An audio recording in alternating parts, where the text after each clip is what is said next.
Vamos a comenzar con una oración. En nombre del Padre, y del Hijo, y del Espíritu Santo. Amén. Ven, Espíritu Santo, llena los corazones de tus fieles, y enciende en ellos el fuego de tu amor. Envía tu Espíritu, y todo será creado, y renovarás la faz de la tierra. Oremos. Oh Dios, que has instruido los corazones de tus fieles con la luz del Espíritu Santo, danos a gustar lo que es recto según el mismo Espíritu, y a gozar siempre de sus consuelos. Por Cristo nuestro Señor. Amén. Nuestra Señora del Rosario, nuestro Padre Santo Domingo, San Martín de Porres, ruega por nosotros.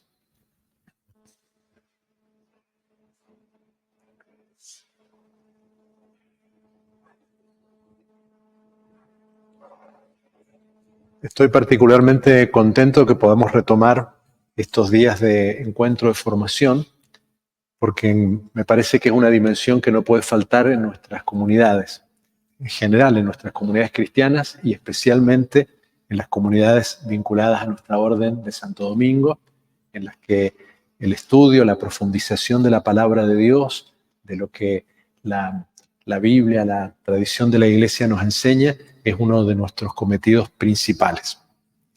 Y el motivo del tema se lo debo a Natalia un poco y a varios de ustedes que propusieron algunos de estas preguntas.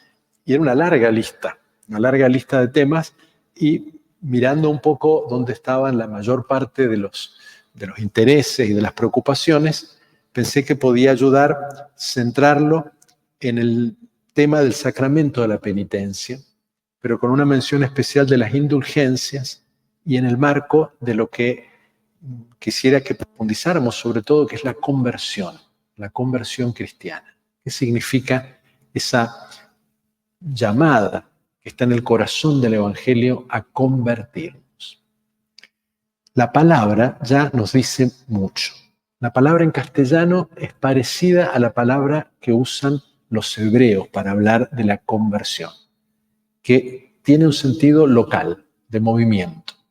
Convertirse, yo estoy vertido versus un lugar y me doy vuelta y me convierto para el otro lugar. Así en hebreo, convertirse se dice retornar. Vuelvan hijos rebeldes. Retornar, volver, regresar a la casa. En griego, en cambio, la palabra tiene un toquecito, una matiz muy diferente. Porque conversión literalmente sería cambiar de mentalidad. Metanoia, que habrán escuchado esa palabra, a veces la usamos en la teología, en la catequesis. Metanoia significa pensar de otra manera. Vamos a ver cómo en la conversión las dos cosas son importantes. El cambiar de conducta, el movernos, pero tiene que haber una dimensión también espiritual, yo diría cognoscitiva, de transformar nuestro modo de mirar. Esa es la verdadera conversión. Y en latín, la palabra conversión tiene un componente como nuestra palabra penitencia, que hace referencia a la pena, es decir, al dolor, a lo que implica esa conversión. La conversión no es fácil. El cambiar de mentalidad a veces duele. El cambiar de conducta, sobre todo, es difícil. Y cuando nos hemos comportado mal, eso implica necesariamente también una pena en el sentido de un castigo, un dolor. Entonces vamos a hablar de qué significa esta penitencia en el camino de la vida cristiana, que ya como lo dicen las palabras, va a significar un volver, un cambio, va a significar una dimensión de transformación de nuestra inteligencia, de nuestra manera de encarar la vida, de mirar las cosas. Y a veces también, sin duda, va a implicar también un dolor, una transformación que no se hace sin un cierto sacrificio, sin un empeño, sin una exigencia en la propia vida. Jesús llamaba a la conversión. Es más, cuando los evangelistas nos ponen en síntesis cómo el Señor empezó su misión, nos dice Jesús anunciaba el evangelio y decía conviértanse. crean en el Evangelio. El reino de Dios está cerca. Entonces, la llamada a la conversión está en el centro de la predicación de Jesús. Es más, no hay predicación del Evangelio sin anuncio, sin llamada a la conversión. La conversión no es entonces la conversión de San Pablo, la conversión de San Agustín, como si fuera una excepción. La conversión es la norma, es la ley de todo cristiano. Es más, todo bautizado, todos nosotros, somos convertidos. Y esa es parte de nuestra gloria, de nuestro honor. Haber abandonado los ídolos, dice San Pablo, haber dejado atrás lo que no es Dios para volvernos hacia el Dios verdadero, el Padre, el Hijo, el Espíritu Santo. En el bautismo, cuando se hacían los bautismos de adultos en la antigüedad, eso se traducía en un gesto muy, muy simbólico que tiene que ver con esta raíz de la palabra. Los que iban a ser bautizados miraban hacia el oeste, la oscuridad, la noche, y decían renuncio, las 3 renuncias, renuncio, renuncio, renuncio, y después vueltos al sol naciente, creo, creo, creo. Y esa es nuestra vida. Nuestra vida es darnos vuelta, dejar de mirar las cosas que no son Dios para mirar al verdadero Dios que viene a nosotros. Ese sol naciente que es Cristo, que nos trae la luz, nos trae la vida nueva, nos anuncia el amor del Padre, del Hijo, del Espíritu Santo.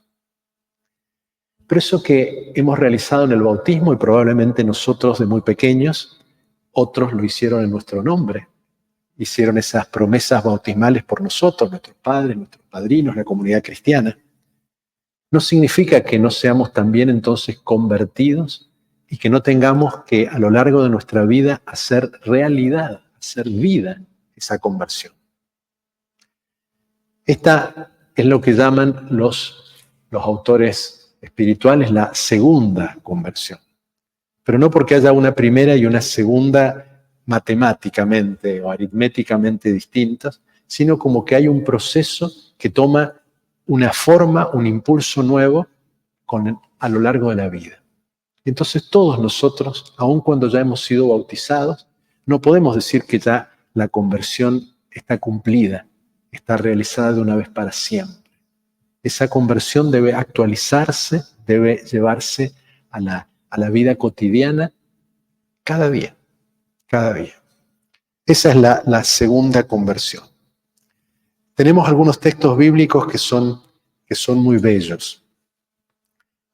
Tenemos primero a Pedro, ¿no? Recuerden Pedro, me amas, me amas, me amas. Una bellísima expresión de la segunda conversión. Pedro ya era amigo de Jesús, era discípulo. Sin embargo, lo había traicionado, lo había negado. Y el Señor le pregunta por 3 veces, ¿me amas? También a nosotros a lo largo de la vida, tal vez después de mucho tiempo de seguir al Señor, alguna circunstancia de la vida nos ponga en esa situación de responder a Jesús, ¿me amas? Y tomará forma muy distinta según nuestra vida, según nuestro estado de vida, según las situaciones en las que vivimos, pero de una o de otra forma el Señor nos saldrá al encuentro. Tenemos también, por ejemplo, esos textos muy lindos de las cartas en el Apocalipsis a las distintas iglesias. Yo les leo la carta a la iglesia de Éfeso al comienzo del capítulo 2 del Apocalipsis. Al ángel de la iglesia de Éfeso escribe: el que tiene en su mano derecha las 7 estrellas y camina en medio de los 7 candelabros de oro, afirma: conozco tus obras, tus trabajos y tu constancia. Sigue. Sé que tienes constancia y que has sufrido mucho por mi nombre sin desfallecer. Pero debo reprocharte que hayas dejado enfriar el amor que tenías al comienzo. Fíjate bien desde dónde has caído. Conviértete y observa tu conducta anterior. Muy claro como el Espíritu nos llama, la iglesia que ya cree que es discípula del Señor y que es constante, ha sufrido por Jesús, pero dice, ha dejado enfriar su amor primero. Y el Señor le dice, conviértete, reaviva la gracia que hay en ti.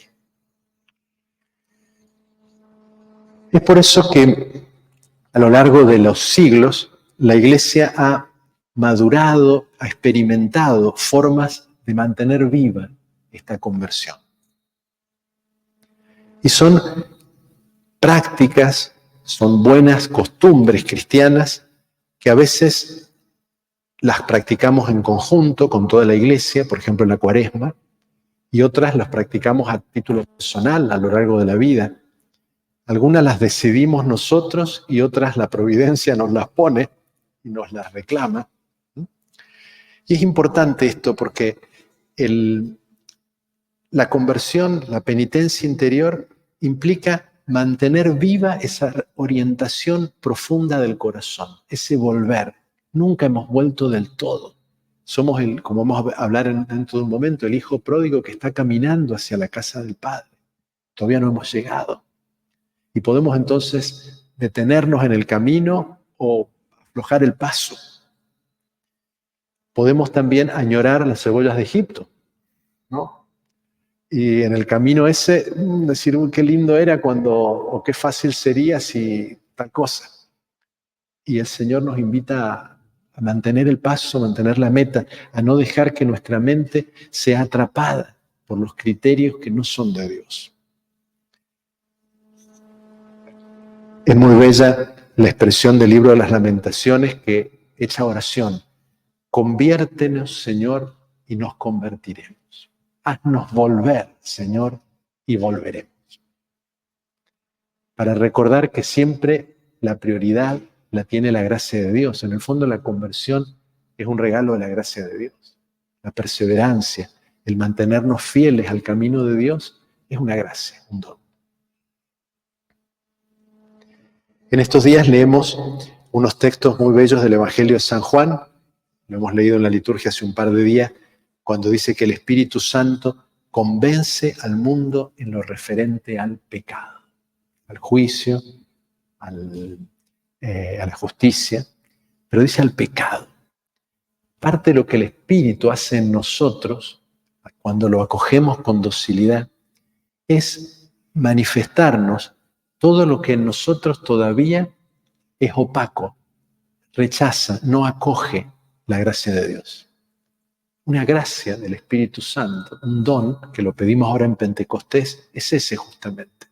Tener la lucidez para descubrir que en mí hay todavía mucha sombra, hay todavía lugares de mi corazón que el Evangelio no ha tocado, no ha convertido, no ha iluminado, no ha irrigado, no ha hecho fructificar.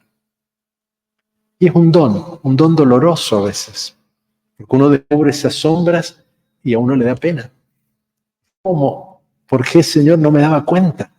Y ahora me das esta luz y me doy cuenta que te ofendo, me alejo de ti con estas actitudes, con estos pensamientos, con esta cerrazón del corazón, con esta inconsciencia. Pero es una pena que nos hace llorar, son lágrimas, ¿no? Los santos tienen estas lágrimas, ¿no? De llorar por sus pecados, pero son unas lágrimas también de paz y de felicidad, porque son unas lágrimas de consuelo, porque es un don de Dios. Es un don de Dios. Justamente el soberbio, el que nunca se arrepiente, no llora, él arremete contra todo. La sensibilidad espiritual, la fidelidad a la gracia de Dios nos hace muchas veces confrontar con esa realidad de nuestro corazón que no siempre es la más bella. Pero no temamos porque es una gracia de Dios. Es una gracia de Dios cuando descubrimos que hay en nosotros todavía, y por mucho tiempo seguramente, durezas, pecados, vicios contra los que tenemos que luchar y tenemos que dejar que la gracia del Señor actúe. Y por ejemplo, entonces decíamos que la Iglesia nos propone cada año en la Cuaresma, ¿no? Nos recuerda el ayuno, la limosna, la oración, como modos ordinarios, es decir, cada año nos tenemos que acordar, por lo menos en Cuaresma, pero por todo el año, que hay prácticas que ayudan a mantener la conversión viva. El ayuno que nos recuerda la prioridad de Dios, el deseo de Dios, que Dios es primero, y no las cosas que me atrapan. Las obras de caridad, por supuesto, el prójimo, para ordenar mi relación con los demás, que hay otros que me necesitan, que sufren, que esperan de mí una ayuda, una palabra, un gesto. Y sin duda la oración como hacer en mi vida cotidiana espacio para Dios, para el deseo de Dios. Eso se realiza en la vida cotidiana de muchos modos, de muchos modos. Pensemos el examen de conciencia. Cada día, en lo posible, tener un momento para agradecer a Dios, para descubrir todos los modos en que Dios llegó a mi vida, pero también descubrir los modos que intentó llegar y no lo dejé entrar, y que pasé de largo, porque estaba muy apurado mirando para otro lado. Qué importante es cada día poder hacer un instante, basta a lo mejor unos pocos minutos, para hacer memoria de ese paso, de esa Pascua de Dios por mí hoy día. Dios cómo llegó, qué versículo de la Biblia me iluminó, qué encuentro personal. Tuve la gracia de la comunión, de la misa, tuve un momento de oración, lo aproveché bien, tuve oportunidades de cumplir mi deber en mi familia, con mis amigos, en mi trabajo. Me encontré con Dios también en lo que me tocó hacer. ¿Cuántos modos que tenemos de ordenar y de hacer penitencia? En el sentido más literal, convertirnos, hacer que ese trabajo que me toca hoy sea un camino de vuelta a Dios. No una obligación más, no algo que yo me saco de encima. Ese servicio en la casa, esa ocasión de misericordia y de amor, esa lectura espiritual, todo. Lo más que explícito que me acerca a Dios y también las otras cosas. Tuve que hacer la comida, tuve que hacer una tarea, tuve que trabajar en cosas que a lo mejor no tienen nada que ver con Dios, pero son el modo que la providencia ha puesto para que me gane el pan, para que cumpla mi deber en la sociedad. Todo eso me ayuda a ordenar mi corazón. Hay momentos especiales, decíamos la Cuaresma, los días viernes, pero tantos otros que la vida nos propone. A veces una enfermedad, a veces una tarea que asumí, una responsabilidad que tengo o que me propongo hacer y que me dan ocasión de profundizar mi conversión. Señor, aquí estoy, aquí quiero estar. Sin duda, si miramos la palabra de Dios, es la parábola del hijo pródigo la que nos expresa con mayor belleza y con mayor significatividad y profundidad lo que significa ese volver al Padre. Podríamos estar años analizando esta parábola y seguiremos encontrando detalles escondidos que abren profundidades enormes a la lectura de ese texto. Ustedes lo conocen, no lo vamos a leer todo, pero me gustaría subrayar algunos elementos para que saboreemos y para que después cuando vayamos a cosas más concretas del sacramento de la penitencia los recordemos. Ante todo, fijémonos que lo central a donde apunta toda la parábola es un banquete, una fiesta. El Padre quiere celebrar, el Padre es amor y es comunión. Y la conversión es aceptar esa invitación. El hijo menor no se había dado cuenta y cuando vuelve se da cuenta que está invitado a una fiesta. Pero atención, el hijo mayor tampoco quiere entrar y se queda afuera. La conversión está ahí, en descubrir que Dios ha preparado un banquete. Nuestro Padre es eso, es don, es invitación a la vida. Y la conversión es acoger ese don. Cuando estamos lejos del Padre, como el hijo pródigo, dice Lucas, llevaba una vida libertina. Literalmente, la palabra significa una vida insalubre, una vida enferma, una vida que nos quita vida. Lo que aparentemente nos motiva, qué divertido, qué no sé qué, en el fondo esa vida nos desangra, nos dispersa.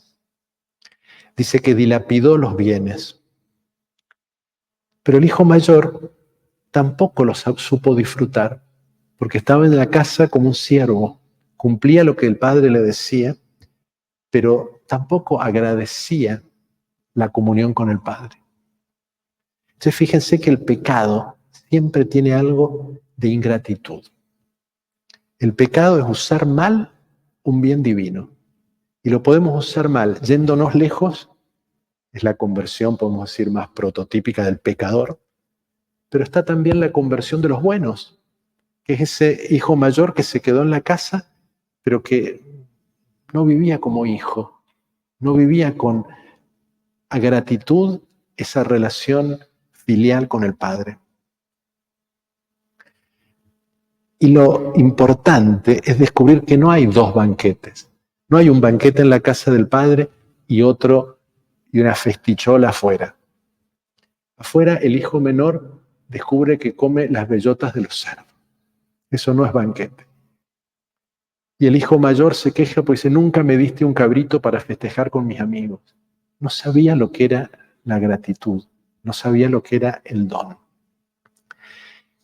El pecado, más consciente o menos consciente, es siempre una ilusión.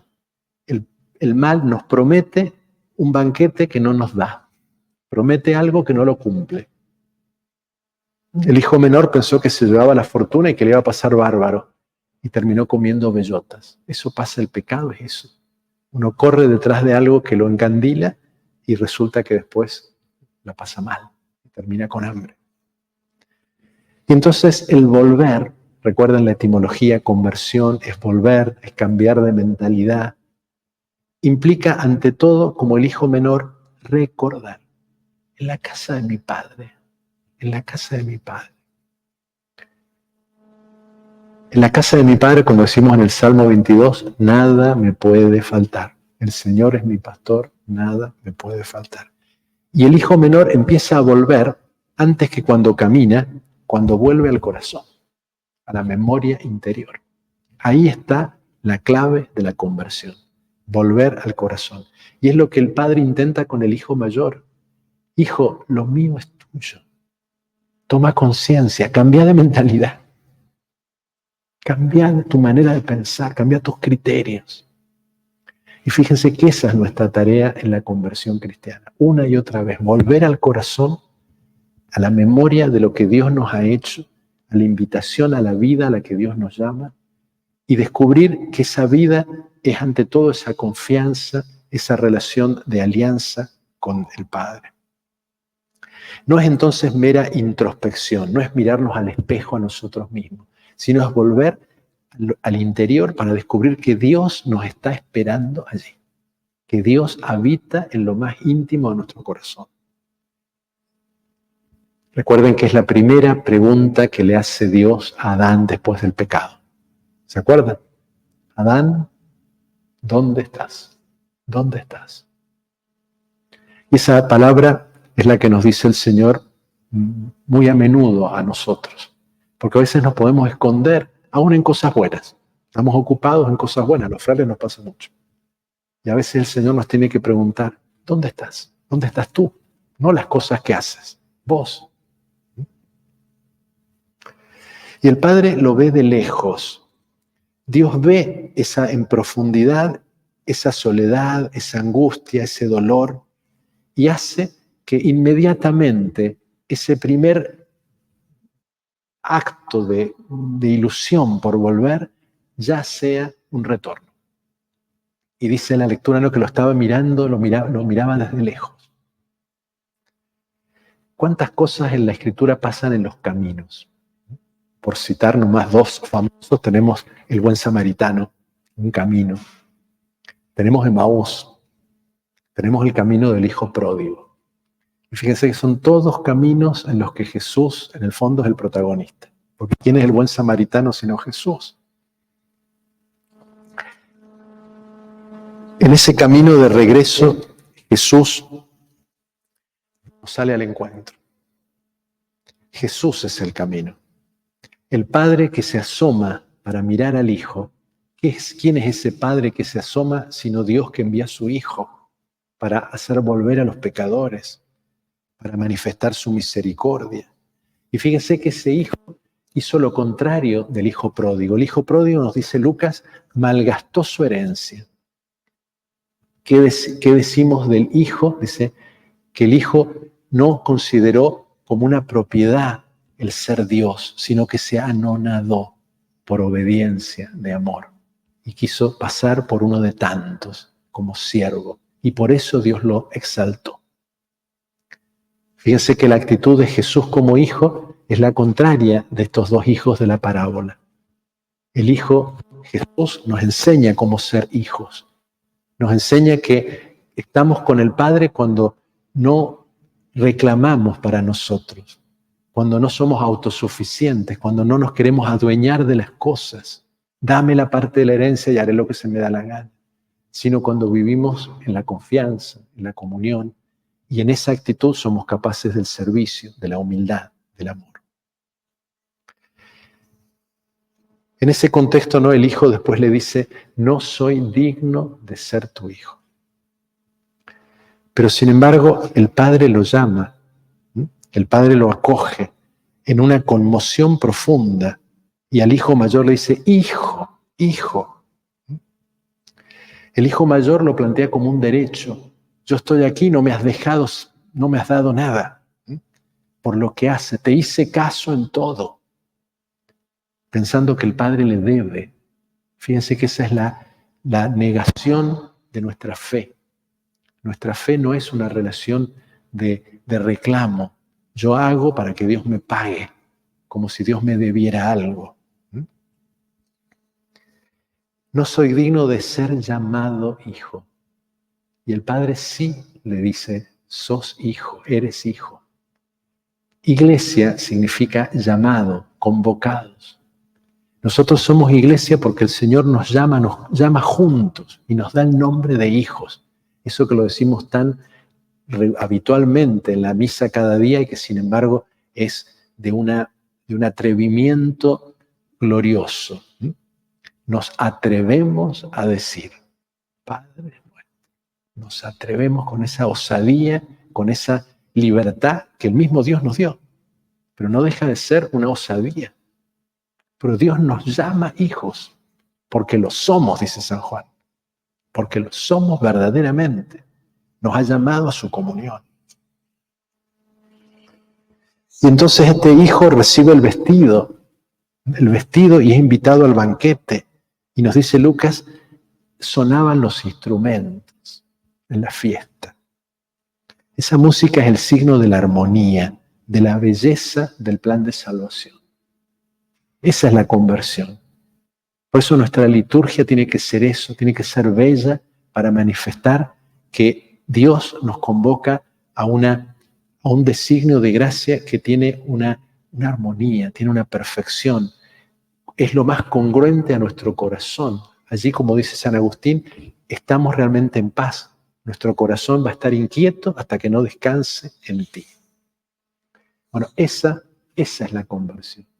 Y esto es lo que tenemos que realizar nosotros a través de nuestra vida, a través de circunstancias a veces difíciles, a veces duras, seguramente únicas para cada uno de nosotros. Y entonces nosotros que hemos sido bautizados, que estamos llamados al banquete, que estamos volviendo como el hijo pródigo, no volvemos en un solo día. Y día tras día vamos volviendo, ¿y qué nos pasa? Y un día nos tropezamos en un camino, otro día nos distraemos y nos perdemos un poquito por aquí o por allá, otro día nos olvidamos el mapa, otro día queremos volver para atrás.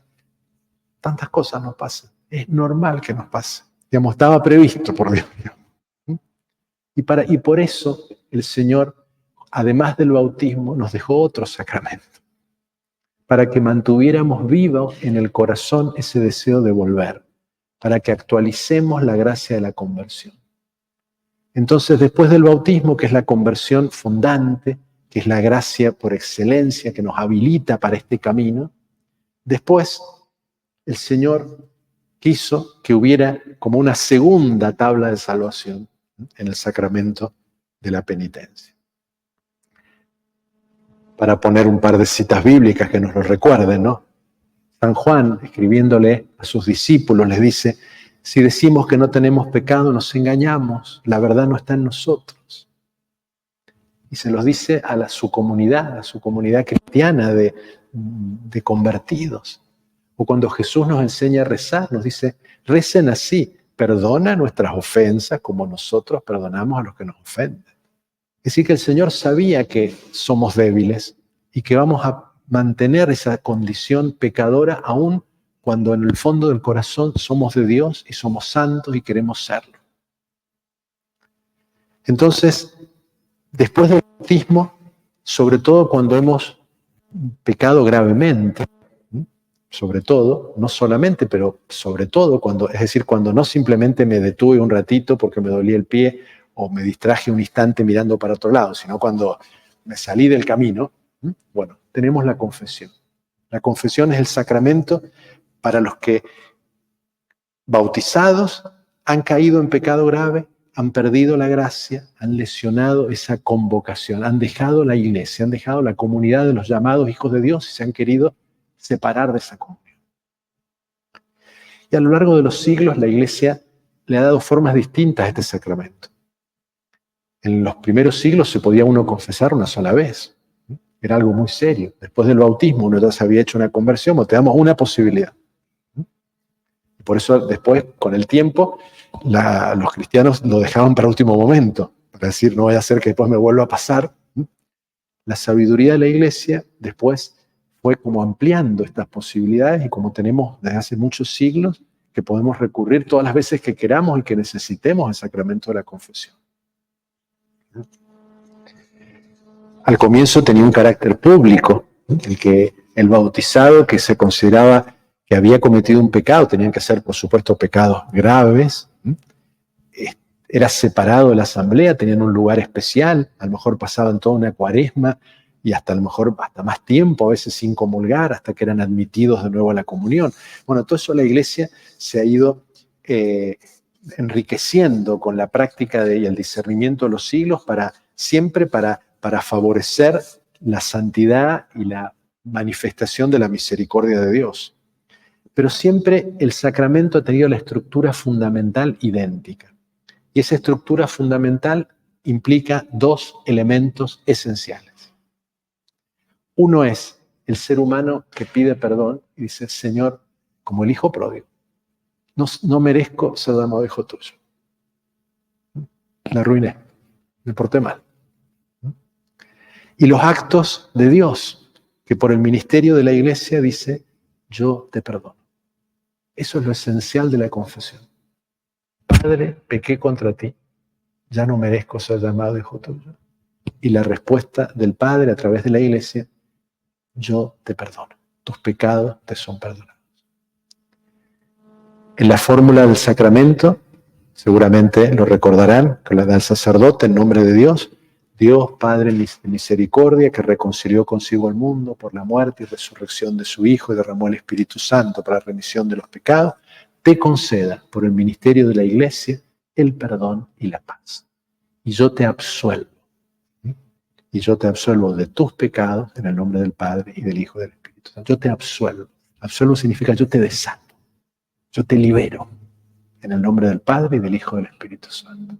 Y esa es la gracia inmensa, la tarea y el don que Dios le da a la Iglesia a través del Papa, los obispos, los sacerdotes, de esta gracia, esta capacidad de desatar.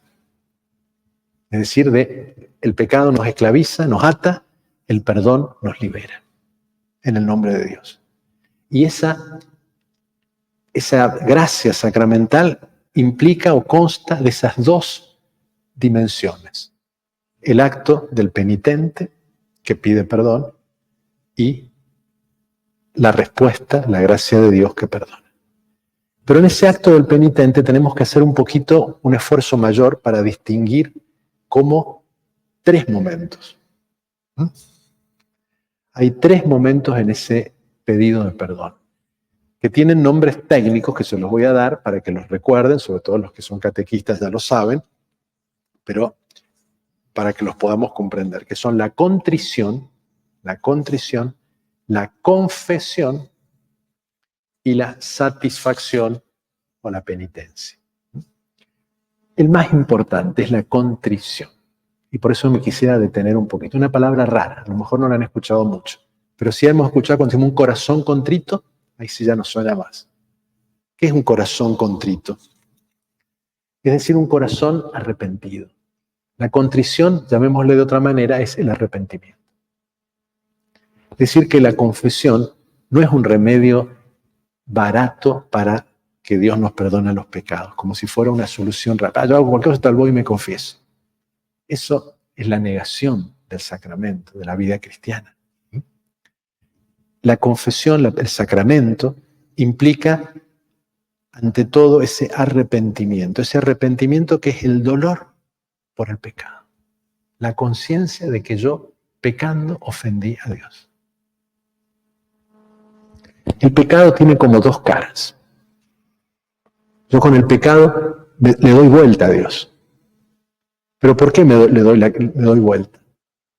La mayor parte de las veces no es porque lo odie a Dios, sino porque me gustan las otras cosas. No, me atrapan otras cosas, me acaparan.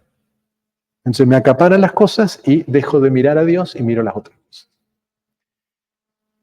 Ya vamos a volver sobre eso porque para entender las indulgencias tenemos que entender bien ese punto. Entonces, la contrición, el arrepentimiento es decir, Señor, me duele haberte ofendido. Yo sé que apegándome a esto de tal manera como me apegué, te dejé de amar a vos. Y eso me duele profundamente. Me duele que por haber estado apegado a esto, y esto puede ser tantas cosas, generalmente nosotros mismos, que nuestra comodidad, nuestra tranquilidad, nuestro ego, nuestro placer, nuestra afán de dominio, lo que sea, nos acaparó y te dejé de poner en el primer lugar. Y me duele haberlo hecho. Cuando eso lo hacemos tan de corazón, tan perfectamente y por un amor total, siempre es una gracia de Dios, por supuesto. Cuando eso es así, eso significa que Dios nos perdonó, ya es el perdón de Dios. Por supuesto, para que sea pleno, tiene que tener el propósito de irnos a confesar, porque Dios nos ha dejado en la iglesia la llave, ¿no?, del perdón. Pero podemos decir que cuando tenemos esa contrición total, ya estamos perdonados. Eso es una verdad que la tenemos que recordar siempre. La confesión viene como a sellar ese dolor. Pero el dolor ya es fruto del amor de Dios en mi vida. Yo ya me arrepentí y voy como a pedir la gracia de la iglesia para confirmar ese perdón. Lo que pasa es que la mayor parte de las veces nuestro dolor no es tan profundo. Nuestro dolor es un poquito a medias. Me duele haberte ofendido, pero me gustaba tanto esto, o me venía tan bien, y sigo un poquito como tironeado. Entonces, o me arrepiento porque ya sé que esto tiene consecuencias, pero me encantaría seguir haciéndolo y que no pasara nada. Y esa es lamentablemente, a veces nuestra incoherencia, nuestra pobreza humana. Entonces, en esos casos, que la confesión podemos decir que es un poquito todavía tibia. Nos duele, sí, nos duele haber ofendido a Dios, pero estamos todavía como con un gustito, con demasiado gustito a las cosas que no son buenas. Entonces, en esos casos, cuando es sincero eso, o sea, cuando es sincero, yo realmente querría estar más arrepentido, pero le tengo una bronca y no quisiera tenerla, pero la sigo teniendo. Bueno, la confesión da una gracia especial para confortarnos en esa conversión. Y como la favorece, la hace más profunda, la hace más verdadera. Y nos ayuda para que sea más plena. ¿Y qué es lo que nos pasa muy a menudo? ¿Tiene una pregunta usted? Sí.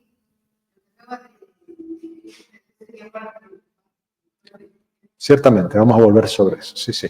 Pero entonces lo que yo quisiera distinguir es esto, que hay una contrición, un arrepentimiento total, por puro amor, que es una gracia de Dios, que Dios quiera que la tengamos, la mayor parte de las veces, pero sabemos que a veces no la tenemos tanto. Y entonces la confesión siempre es importante, siempre es esencial, pero en esos casos en que el arrepentimiento está todavía un poquito débil, está un poquito cojo, está un poquito perezoso, bueno, la confesión y la gracia del sacramento como que nos da un empujoncito más. Y lo sabemos. el tener que decirlo, el tener que expresarlo, el recibir una penitencia, todo eso nos ayuda, y la gracia sacramental, por supuesto. Entonces, lo esencial es esa contrición. Y esa contrición implica que hemos hecho un examen de conciencia. Si no hay examen de conciencia, si yo no estoy consciente de lo que Dios hace en mi vida, ¿cómo me voy a arrepentir? Algunas de las preguntas que me ponían en sus sugerencias, ¿no? ¿Es lo mismo un pecado o una tentación? Bueno, por supuesto que no.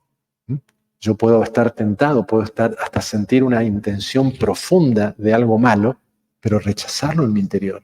Y a veces me viene, no sé, un enojo, una bronca, una pasión de decir, pero me doy cuenta y digo, Señor, quítame este odio, quítame este enojo. O un placer desordenado por cualquier cosa.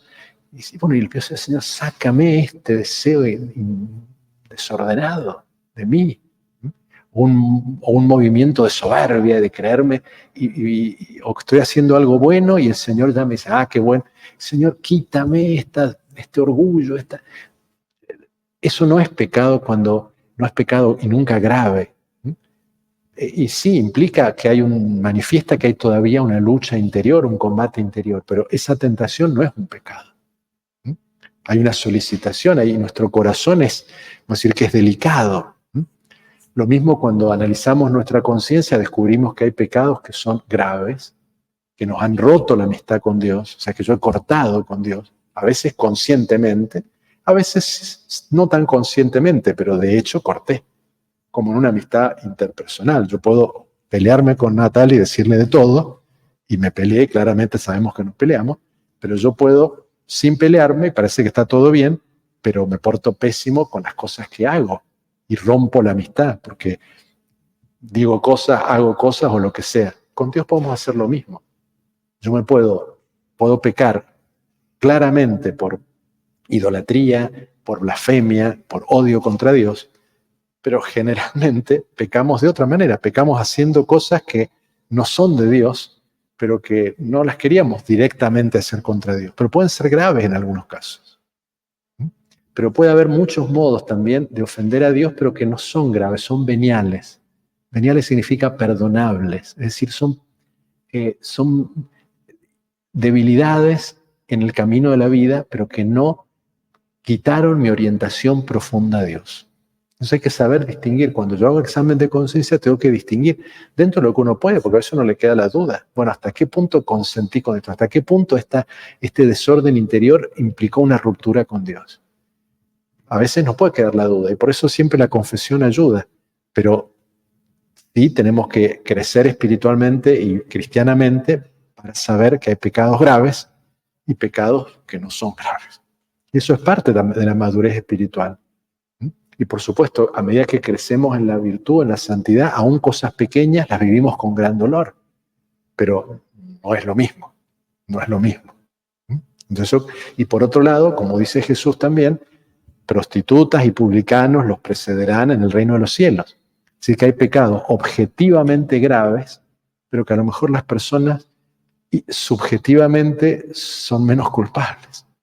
Y hay cosas que los que hemos recibido mucho, bueno, también somos más responsables de hacer fructificar lo mucho que hemos recibido. Pero el examen de conciencia nunca es para generar escrúpulos, nunca es para atormentarnos pensando en qué ofendí a Dios. El examen de conciencia yo quisiera invitarlos a hacerlo en esta perspectiva de acción de gracias. ¿Cuántas veces Dios vino a mi vida? Y agradecer en todas las veces que lo recibí y lo encontré. Y a la luz de eso, sí, también descubrir las veces que no supe estar, que no lo recibí tanto, y pedir perdón, ciertamente. Hay pecados ignorados, pecados olvidados, también me preguntaban por eso. Y sí, cuando vamos avanzando en la vida, por ahí cosas que hace 5 o 10 años ni me planteaba que podía ser pecado, de repente ahora lo vivo con un poquito más de sensibilidad espiritual. Sí, puede ser. Pero lo mismo, no es para decir, atormentarme y volver a confesarme 8 veces de las cosas pasadas. No, si yo me confesé con sinceridad y no queriendo ocultar nada, todo está perdonado. Si después tomo conciencia de algo y es grave, mejor volverlo a presentar en la confesión. Puede pasar, pero no con una actitud digamos, de contabilidad, como si diciendo acá encontré, sino con una actitud de sensibilidad espiritual. Sí, yo creo que eso es importante. Y por supuesto, cuando yo no tengo conciencia de que es pecado, no deja de ser una falta, obviamente. Si yo estoy pisando el pie a alguien, aunque no lo haga sin querer, le estoy pisando el pie. Entonces, bueno, pero no tengo la misma culpabilidad que si lo estoy haciendo a propósito. Hay un salmo muy bello que dice, perdóname, Señor, de las faltas que se me ocultan. De las faltas que se me ocultan. Es decir, pedir la gracia del Señor que nos dé una mayor lucidez. Y eso sabemos que en la vida también nos pasa con las relaciones interpersonales en nuestra familia, ¿no? ¿Cuántas veces sin darnos cuenta hemos ofendido a alguien? Por supuesto, hay veces que por una hipersensibilidad de las personas, bueno, eso no es problema mío. Pero muchas veces, sin querer, podemos decir, bueno, también a veces con Dios nos puede pasar, aún con buena voluntad, y hemos caído en algún pecado, en alguna falta contra alguna virtud, de la caridad, de la humildad sobre todo. Pero Dios nos ama y Dios es el que está detrás. Entonces siempre tiene que ser el examen de conciencia hecho a la luz de la misericordia y del amor de Dios y del crecimiento espiritual. El examen de conciencia no es un análisis de laboratorio. A ver qué resultado me da. No, eso no es una buena analogía. El examen de conciencia es más bien un diálogo amistoso, en el que buscamos nuestro crecimiento, en el que buscamos el progresar en la santidad. Es el padre del hijo pródigo que lo alienta a seguir caminando. Te dolió un poco el pie, no importa, seguí caminando. Ponete bien la zapatilla en todo caso. O sea, mirá cómo caminás mejor, pero caminá. Es siempre una perspectiva de profundización y de crecimiento. Entonces, el primer acto del penitente es el arrepentimiento. Esto es lo esencial. Una vez que tenemos esto, tenemos el segundo, que es ir al sacerdote y decirle, Padre, esto ha sido. Es lo que Jesús quiso, que la iglesia fuera mediadora de esa gracia. También ahí tenían varias preguntas. Por eso tiene que ser lo más escueto y lo más breve posible. No es necesario hacer ni una historia ni una larga circunstancia. Basta decir con claridad, no simplemente, Padre, pequé contra todos los mandamientos. No, tenemos que poner un poquito de contenido. Como cuando vamos a hacer la lista de las compras. Uno compra todo lo que hace falta. No lo decimos así, ¿no es cierto? Vamos y tenemos que hacer un poquito una lista precisa. Pero con precisión, como digo, no de laboratorio de médico, sino de relación de amistad. Entonces, poder hacerla y hacer una lista que sea clara, que sea que poderla expresar con sinceridad, con humildad. Por supuesto, en el marco de un crecimiento espiritual uno puede tener un diálogo más profundo con un sacerdote o a veces no sacerdote, pero no es necesariamente eso la confesión. Una confesión puede ser algo muy breve, muy concreto, en que uno pide perdón al Señor, pide ser desatado de esas faltas, de esos pecados con los que cayó y que quedó entrampado. Y los mandamientos de la Iglesia nos dicen que al menos una vez por año los pecados graves hay que confesarlos y es el modo de vivir la Pascua anual. Pero en la vida cristiana más fervorosa intentamos confesarlos con un poquito más de frecuencia, pero sabiendo que eso depende mucho también del tipo de personalidad. Hay un tipo de personalidad que le vendrá mejor una confesión más frecuente, a otro tipo de personalidad a lo mejor no tan frecuente. Si no hay pecados graves, no hay estrictamente una receta que valga para todos. Y los pecados veniales conviene confesarlos, pero conviene, no es que sea absolutamente necesario siempre y todo. Y puede tener también alguna dificultad si nos acostumbramos siempre a confesar los mismos pecados veniales, como que a veces terminamos no teniendo tanto arrepentimiento, porque es siempre lo mismo. Entonces a veces conviene graduar cómo los confesamos, buscar más bien las raíces o buscar algún elemento donde yo trabajo particularmente en este tiempo. También me preguntaban si no hay sacerdote. ¿Qué pasa si no hay sacerdote? Y decíamos recién, la contrición es lo más importante. Pensemos un caso absolutamente extraordinario. Yo estoy en el medio del desierto, en el medio del mar o donde sea, y no hay sacerdote. Si yo me arrepiento de corazón, eso es gracia de Dios y eso está todo allí. La mediación de la iglesia Dios la quiere para favorecer el perdón, no como una exigencia más. Es decir, la mediación de la iglesia es un don, que sí se vuelve un medio para nosotros ordinario, pero Dios no está atado a los sacramentos. Dios no está atado a los sacramentos, recuerden eso. Dios es más grande que toda la iglesia y que todos los sacramentos. Dios puede llegar con su perdón a donde Él quiere y sabemos que lo hace. Nosotros que sabemos, somos más responsables para aprovechar eso que Dios nos ha dado. Pero no significa que Dios no pueda valerse de otros instrumentos y de otros modos para llegar a las personas. Entonces eso, normalmente, sí, el medio ordinario son los sacramentos de la iglesia, el bautismo, confirmación, Eucaristía, penitencia, unción, etc.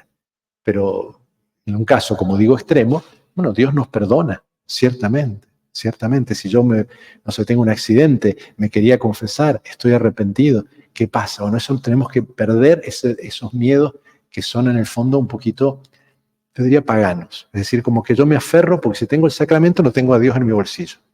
Eso no es así. Por supuesto, es una gracia morir con los sacramentos, es que todos deseamos eso, pero lo que deseamos es la misericordia de Dios. Los sacramentos son el signo de la misericordia de Dios. Pero lo importante es la misericordia de Dios. Si yo al signo no me puede hacer, es como tener la foto y no querer la persona. Lo que nosotros queremos es el perdón de Dios. Con esto no quiero minimizar para nada los sacramentos, ¿me entienden? ¿No es cierto? Me explico bien. Pero no tenemos que tener como un temor malsano de pensar, ¿qué pasa si no encuentro un sacerdote? Bueno, lo buscaré y es parte de lo que tenemos que pedir a Dios, que haya ministros de los sacramentos, porque son los medios ordinarios que Dios ha querido. Entonces tenemos que pedir realmente al Señor y cuidar para que haya mediadores de los sacramentos.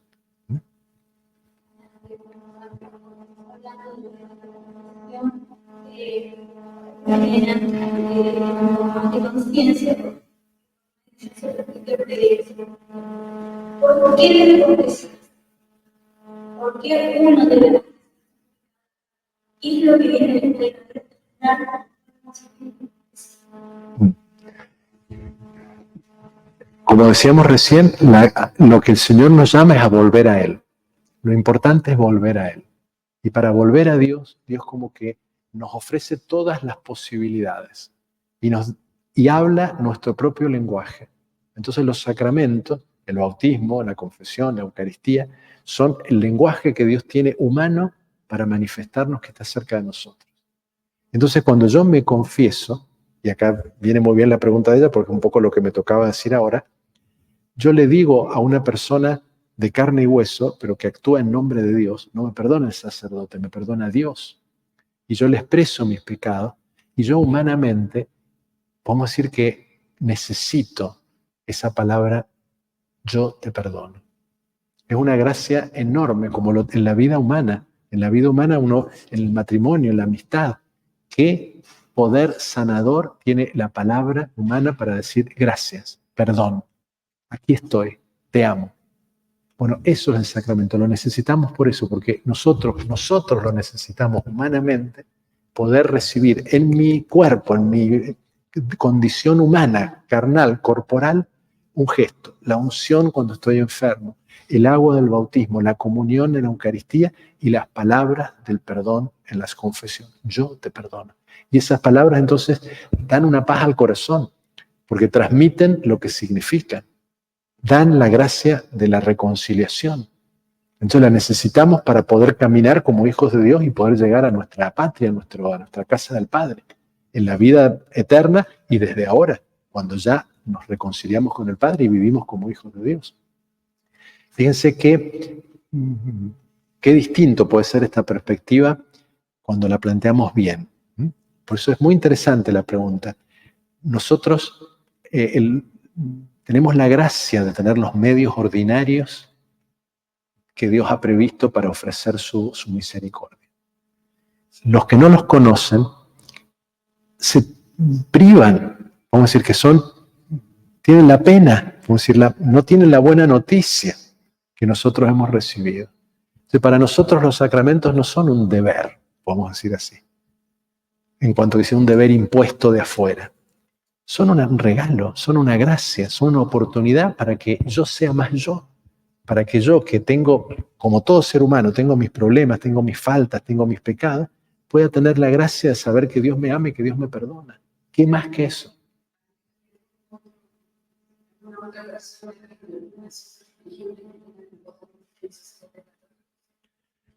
Y por supuesto que a los ojos de la fe nosotros diremos que no, o sea, la iglesia, como toda su economía de sacramentos, con la confesión en un lugar particular, es una gracia increíble que hemos recibido.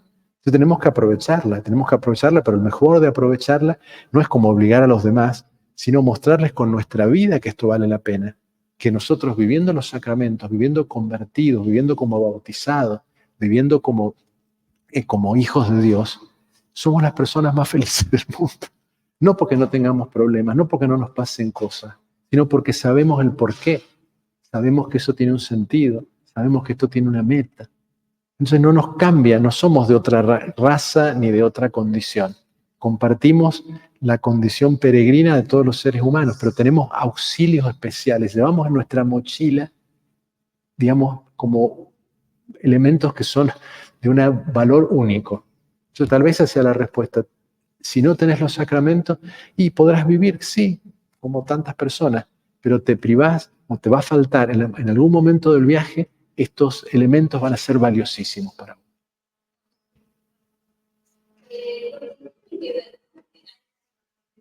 Con el tema de la tierra, me encanta el tema de y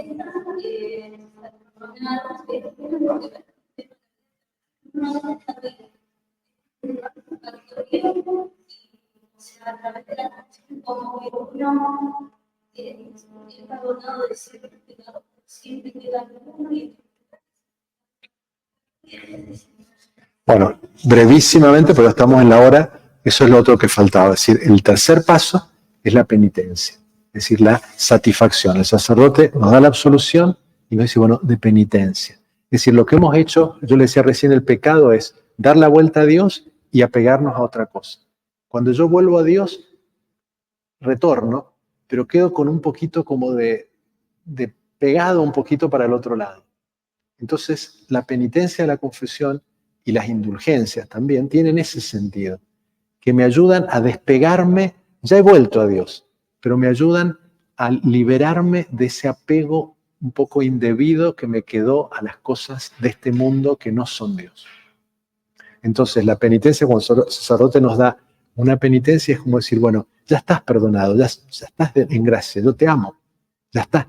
Pero para curar esas consecuencias que esa adhesión indebida a las cosas que no son Dios dejaron en tu alma, una oración, una obra de penitencia, una tarea particular, una práctica cualquiera, puede ser un camino de curación, de sanación, como también las indulgencias, porque ese apego genera como un peso en el corazón.